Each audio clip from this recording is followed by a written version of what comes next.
মেহেন্দির সকল চক্রান্ত এবার পরিষ্কার হয়ে গেল বৈদেহী মুখার্জি এবং উৎসবের সামনে।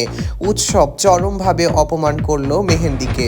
এরই বিস্তারিত জানবো আজকের এই ভিডিওতে, তাই ভিডিওটি না টেনে সম্পূর্ণ দেখতে থাকুন। যারা আমার চ্যানেলে নতুন তারা চ্যানেলটি সাবস্ক্রাইব করে নিন।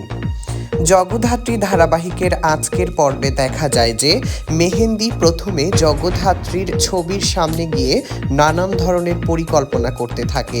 এরই মধ্যে মেহেন্দির ফোনে একটি ফোন আসে এবং ফোন করে কে যেন অপর পাশ থেকে জানাতে থাকে যে স্বয়ম্ভু কিছুদিনের মধ্যেই বেলারুশ যাবে, এবং মেহেন্দি ওই ব্যক্তিকে জানায় যে তাহলে আমার এবং উৎসবেরও বেলারুশ যাওয়ার সকল বন্দোবস্ত করুন এবং টিকিট কাটুন। এবার বেলারুশ গিয়েই স্বয়ম্ভুর জীবনের শেষ সময় দেখবে স্বয়ম্ভু, সেই সাথে জগদ্ধাত্রীর জীবনের শেষ চিহ্ন আমরা সেই গঙ্গা জলে ভাসিয়ে দিয়ে আসব। এই কথাগুলো পেছন থেকে শুনে যায় উৎসব মেহেন্দিকে জিজ্ঞেস করে, তুমি কি করতে চাচ্ছ, তোমার প্ল্যান কি?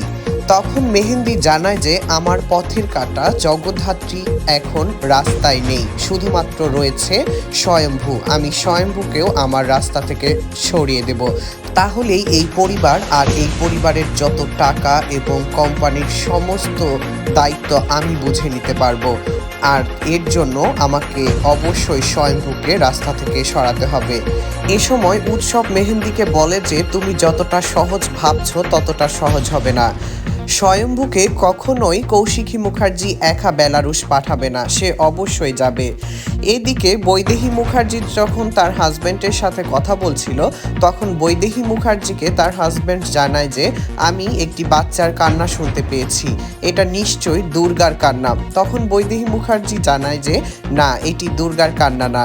আর যখন বৈদেহী মুখার্জিকে তার হাজব্যান্ড জগদ্ধাত্রীকে হত্যার দায় অভিযোগ করে এবং জানায় আমার পরিবার আজ তোমার জন্য ভালো নেই, তখন বৈদেহী মুখার্জি তার প্রশ্নের উত্তরে বলে যে তুমি আমাকে দোষারোপ না করে ভেবে দেখো আজকের জন্য কে দায়ী, আমি নাকি মেহেন্দি। দর্শক বন্ধুরা, কেমন লাগলো আজকের পর্বের আপডেট তা অবশ্যই কমেন্ট করে জানাবেন। পাশাপাশি কে কে চান যে জগদ্ধাত্রী ধারাবাহিকের গল্প অন্যদিকে মোড় নিক? বর্তমান গল্প কারো কাছে ভালো লাগছে না বলে আমরা ইতিমধ্যে কমেন্টে জানতে পেরেছি। সবাইকে ধন্যবাদ।